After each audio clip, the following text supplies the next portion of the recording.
বাবারে বাবা ও বাবা বন্ড বাবা, বাবারে বাবা ও বাবা আলী বাবা, বাবারে বাবা ও বাবা বন্ড বাবা, বাবারে বাবা ও বাবা আলী বাবা।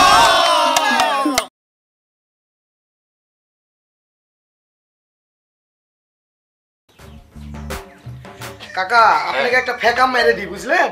ফেকাম? ফেকাম কাকে বলে রে? ফেকাম বুঝলেন না? এই দেখেন, এদিক দিয়ে একটা খুর মেরে দিব, এদিক দিয়ে একটা খুর মেরে দিব, আপনাকে সেরকম লাগবে। না না না না না বাবা, শোন আমার কথাটা কি, শোন। তুই যেটা করবি সেটা হলো যে আমার এই যে দাড়িগুলো একটু পেকে গেছে না, এগুলো একটু কালো করে দিবি, আর এই চুলগুলো একটু কালো করে দিবি, আর কিছু লাগবে না। এই চুল কালো করবেন আপনি? হ্যাঁ। আমি তো ছেলেপিলের মুখে শুনলাম আপনি নাকি বিয়ে শাদী করবেন আরেকবার।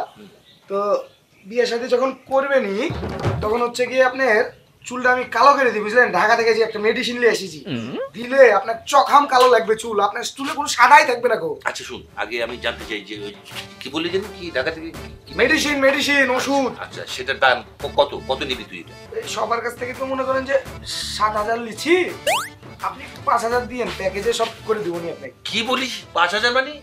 আরে শোন, এত টাকা দেওয়ার সামর্থ্য আমার আছে নাকি? আমি তোকে 200 টাকা দিতে পারি বড় জোর, এর বেশি আমার কাছে টাকা নেই। খাইস্টের মতন কথা বলছেন কেন বাড়া? এটা কোনো কথা হইলো? কোটি 200 টাকা আর কোটি 5,000 টাকা মিললো বলেন তো? আচ্ছা ঠিক আছে, আরো 100 টাকা বাড়িয়ে দিব, কর। আপনি না কাকা খুবই কিপটে। আমি আরো কোটি ভাবনু যে আপনাকে আমার এলাকাতে নিয়ে যাবো, বুঝলেন?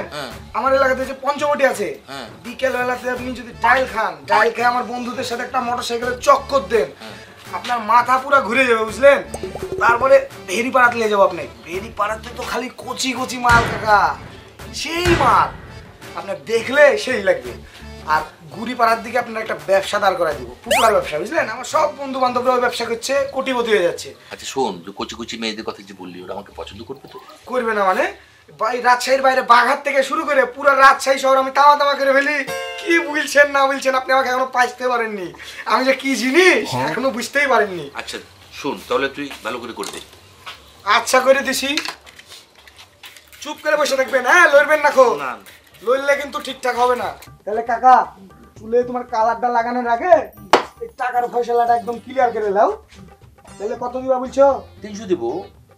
আবার তুমি সেই একই কথা বলছো, কাঁঠাল গাছে উঠেছ নামছোই না কো।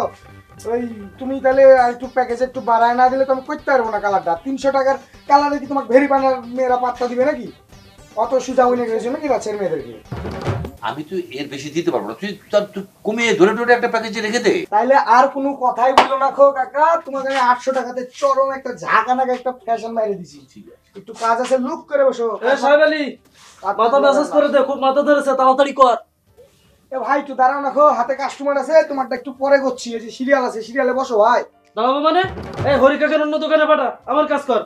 জবর ফাপল লিছো ভাই, যে ফাপল লিছো তোমার তো বানান ভুল হয়েছে, কথা তো হয়েছে না।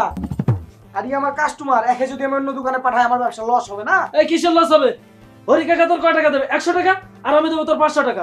দরকার হলে হরিকাকার অন্য দোকানে পাঠা, না তো ডাইরেক্ট নাড়া করে দে। ওরে চুদন, তোমার টাকা যে ভাই পিছন দিয়ে বাইরে হয়েছে খালি। কি বলছে দেখো কাকা। এই ভাই, টাকার গরম দেখাস না, কত টাকা হয়েছে তোরা? পাছাই নাই ছাল চামড়া, খোদার নামে 7 দামরা। তোর বাপ এখন রিক্সা চালায়, রিক্সা চালাতে চালাতে তার পাছায় এত বড় ঘাটি হয়ে গেছে। মুখ সামনে কত কামালের বাচ্চা। এই রিন্টু, জাত নিয়ে কিন্তু কোনো কথা বলবি না। তোর বাপ এখনো আমাকে দেখলে আপনি করে কথা বলে, দাদা বলে ডাকে। ভাই তুমি এত উত্তেজিত হয়েছো কেন? বসো না, দিছি তো। এই উত্তেজিত হবার কি বলছে কাকা? তো তুমি যে প্রথমে ঢুকাই দিলা তার বেলা হলো না, তোমার বুললে সবাই গাইছো না? তুমি এত পাছা গরম করছো কেন? তুমি যখন মুরব্বী লোকটাকে ভপ করে ঢুকাই দিলা তখন তো মুরব্বী লোকটা ভালোই নিল, কিছু বললো না খো। আর তোমাকে যখন দিল তোমার কি ছল ছেলে পাশা পক পক করে ঢুকে গেল তোমার? সাহেব আলী শুয়ারের বাচ্চা, তোর পঞ্চবটির গোষ্ঠী আমি, তোর কি করে দেখিস তোরে আমি দেখে নেব। ওকে আসসালামু আলাইকুম ভাই। বেশ্যার বেটা তো ভরে দিতাম আমার এলাকা হলে। না আমার ছেলে যদি ডাকি গুড়ি বাজার থেকে, এই শালা আবার এসে আচ্ছা ভাই হোক আনি রে সারা তো চাল গন্ধ কোকল ঢুকে রে। এই সাহেব আলী, এদিকে আয়, এটা খোল এগুলো, আমি কালার টালার করবো না, খোল। এই শুয়ারের বাচ্চা তুই যা। এখন তেল খাইতে হবে একদিন। চল চল বেশ্যাটা এসেছে এলাকাতে, এসে ঝামেলা করবে। বেশ্যাটা দোকানের মধ্যে। চল চল চল চল আচ্ছা চল চল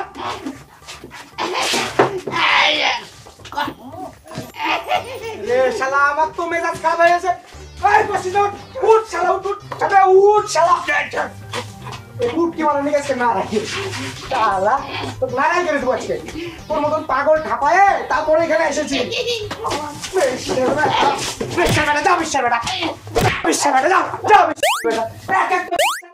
দোকানই চালাতে পারছি না, বেশ্যার বেটা সবাই এসে দোকানের মধ্যে একদম সব ঝামেলা লাগাইছে, এক একটা গুড মারানির বেটা সব। বস, তোর কি করা লাগবে? দোকানটাকে একদম রঙ্গলীলা মাখাইছে বেশ্যার বেটারা। ওই যেদিক সেদিক দিয়ে মারলাম। এই পৃথিবীর কত জ্ঞানী গুণী, তারা জীবদ্দশায় তাদের প্রাপ্য সম্মাননা পায় নাই, মৃত্যুর পর পাইছে।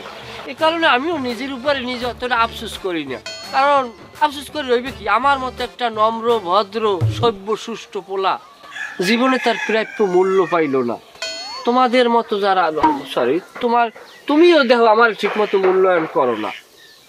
তুমি আমার কথা বিশ্বাস করতে পারো না, অথচ দেখো সারপ্রাইজ, তোমার লোক জানছি কি, তোমার লোকে নতুন মোবাইল কিনে লইছি। আমি তোমাকে আমার জীবনের চাইতে বেশি ভালোবাসি। রাখো তোমার মোবাইল, আমি খুব ভয় আছি, খুব সম্ভবত আমি প্রেগন্যান্ট। কি? খুব সম্ভবত আমি প্রেগন্যান্ট, কথা কানে যায় না? ভালো কারুবা যাইছো, ভালো কারুবা যাইছো, বস যাইতে সেমরি। তুই তুই বাড়ির দিয়ে বাইরে চুকি লেগে, হ্যাঁ যা বাড়তে যা। এই যে জিনিস, এটা কিটা কমবে কার বাপ, এর কোনো তাল ঠিক নেই। এইবার রেন বইয়া ঢ্যাঙ্গা মুড়ার নান ঢ্যাং ঢ্যাং ঢ্যাং ঢ্যাং করতে করতে এইবার আইছে। দেখো, আমার যদি কোনো কিছু হয় সেটার জন্য তুমি দায়ী। আমাকে 3 দিনের মধ্যে বিয়ে করবে, আর নয়তো আমি ফাঁসি দিয়ে মরবো। আচ্ছা, তুমি এরকম খালি আত্মঘাতী সিদ্ধান্ত আবার নিতে যাও কি লেগে? পরীক্ষা নিরীক্ষা না করিয়ে তো আমরা এই ব্যাপারে কিছু বুঝবো না, একটা পদক্ষেপ নিতে আছি। রাখো তোমার পদক্ষেপ, আজকেই আমাকে বিয়ে করবা। এত সেটাই হেলাই তো হইবে না। আমি কেটে দিলে আবার ফোনটা। হ্যালো হ্যালো জান্টু, একটা সুসংবাদ আছে। আরে আমার ননদ আর শ্বশুরে বড় ননদের বাড়িতে গেছে, বাড়ি না একদম ফাঁকা। তাড়াতাড়ি বাড়িতে চলে আসো। আচ্ছা, আমি আমু অনেক এখন একটু দেরি হইবে। আর আমি তো আইছি সিভিল সার্জন অফিসে, সিভিল সার্জন অফিসে আইছি সারে আমার সামনে। তাছাড়া আমার লগে আইছে ওই যে থানার বড় অফিসার, ওই সেফাই এমাদুল ভাই। এখন পারমুই না, রাখলাম। কে কল দিয়েছে? নিশ্চয়ই তোমার নতুন প্রেমিকা। কে এটা? এই যে কথায় কথায় সন্দেহ কর না, এই লাগেই তোরা জীবনে ভাতারের ভাত খাইতে পারবি না। এটা ফোন দেশ কেটা জানো? এটা বাড়িতে রাজমিস্ত্রি লাগাইছি, টয়লেটের ছাদ দিতে আছে মিস্ত্রি, ইট গাতে ওই কন্নি দিয়ে পরিয়ে জোগাইলে 3টে আঙ্গুল ছুটে গেছে, লইয়ে যাওয়া লাগবে হাসপাতাল। এই লেগে রাখো তোমার গোজামেল কথাবার্তা।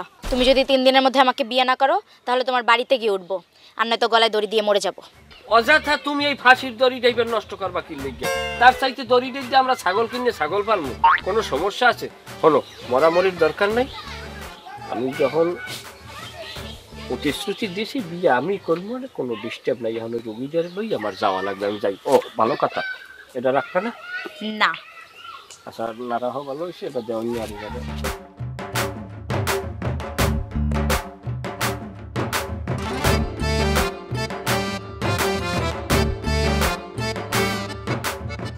এই মুরব্বি মুরব্বি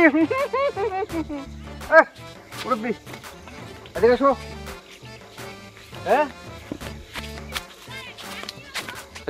কি আমাকে দেখে পালালে কিসের জন্য? হ্যাঁ, আরে তোকে থেকে পালাবো মানে কি? মুরব্বি, হ্যাঁ, ঘটনা কি? কি ঘটনা? এই ভোরবেলা পুকুর পাড়ে কি করতি? হাওয়া খেতে আসছি। হাওয়া খেতে? হ্যাঁ। ধরা পড়ে গেছো তুমি রঙ্গিলা জালে কাকা, সত্যি ঘটনা কও। আরে বেটা, ভোরবেলা যদি এখানে এসে হাওয়া না খাই তাহলে সারাদিন তো আমি এনার্জি পাবো না। আর ভোরবেলাই হইলো হাওয়া খাওয়ার শ্রেষ্ঠ এনার্জির সময়। তুই যদি 10টায় এসে এখানে হাওয়া খাস তাহলে তো বাতাস ভারী হয়ে যাবে, হাওয়া ভারী হয়ে যাবে, কার্বন জমে যাবে, ধুলাবালু জমে যাবে, ভারী হয়ে যাবে না? তখন তুই অসুস্থ হয়ে পড়বি। যার ফলে আমি ভোরবেলা আসছি হাওয়া খেতে। আমি তো গেদা বাচ্চা, যা পড়ালে আমি শিখে ফেলালাম। ক খ গ ম চ অনুস্বর বিসর্গ নাকি? হ্যাঁ, তুমি হাওয়া খাবা, ওই পুকুরে নেমে মাছের মতো অক্সিজেন খুঁজে খুঁজে টাইনে বের করবা নাকি? হ্যাঁ, আসল কথা কও, কিসের জন্য আসিস? নাকি পবিত্র হওয়া লাগবি তুলসী গাছে পানি ঢালার জন্যে? আচ্ছা, তা তুই এখানে আসছিস কেন? না আমি যে জানি যে তোর বউ তো 10-12 দিন আগে গেছে তার মার বাড়িতে, তাহলে তোর এখানে আসার কারণটা কি? সবাই তো জানে আমার বউ আছে, তোমার বউ নাই। আমার বউ 10-12 দিন আগে গেছে, কিন্তু কালকে রাত্রে যে আমার বাড়ি চলে আসিছে সেটা তো আর তুমিও জানো না, পাড়ার লোকও জানে না। এবার বুঝা গেছে তোর বউ চলে আসছে না? জি। আর তুমি রাতের বেলা কার বেড়া ভাঙিছো সেটা কও। এই, আমার তো শিং নেই যে আমি কারো বেড়া ভাঙবো এবং ঢুকবো, ঠিক আছে? আছে কি শিং? না, শিং নেই। শিং ভাঙা সার। শিং ভাঙা সার? আমিও তাই কই, গ্রামের সবাই জানে তুমি একটা শিং ভাঙা সার, কিন্তু আমার চোখে সিডা না। তুমি ঠিকই ধরা পড়িছো। হ্যাঁ, তোমার ঠিকই শিং আছে, তুমি ভাজা মাছ উল্টে খাবার পারো না এমন একটা ভাব দেখাও, কিন্তু ঠিকই তুমি মাছটা ভাইজে কর করে চাবাই চাবাই খেয়ে সবরাগুলা পুকুরের মধ্যে ফালাই দাও। আচ্ছা শুন, এত কথা বলিস না। কলের জলের মতো খালি ফরফর ফরফর করে কথা ছাড়ছিস। আমার কথাটা শুন। আচ্ছা কও, কি কব কও শুনি গল্পটা। শরীরটা অনেক দুর্বল। রাত্রে ধুতি টুতি সব ভিজে বিছানাকে পুকুর করে ফেলছি। এখন এই জন্য ভোরবেলা আসছি যে পুকুরে এসে একটু ছান করে বাসে। ও বুড়ো খোকা, এখন তো সবই স্বীকার করলে। চলো তাহলে দুইজন মিলে সানানটা সেরে নেই। চল যাই। চলো। আচ্ছা শোন, আমাকে তুই ধরে ধরে নিয়ে যা। আচ্ছা ধরতেছি, বুঝছিস না? খালি তোমার ধুতিটা আমার গায়ে লাগাই না। কলিকালের ভণ্ড বাবা খাজা বাবার নাম ভাঙাইয়া অন্ধকারে ল্যাং মারিয়া বাউতা বাজিলেন। কলিকালের ভণ্ড বাবা খাজা বাবার নাম ভাঙাইয়া অন্ধকারে ল্যাং মারিয়া বাউতা বাজিলেন। বাবারে বাবা, ও বাবা ভণ্ড বাবা, বাবারে বাবা, ও বাবা আলী বাবা।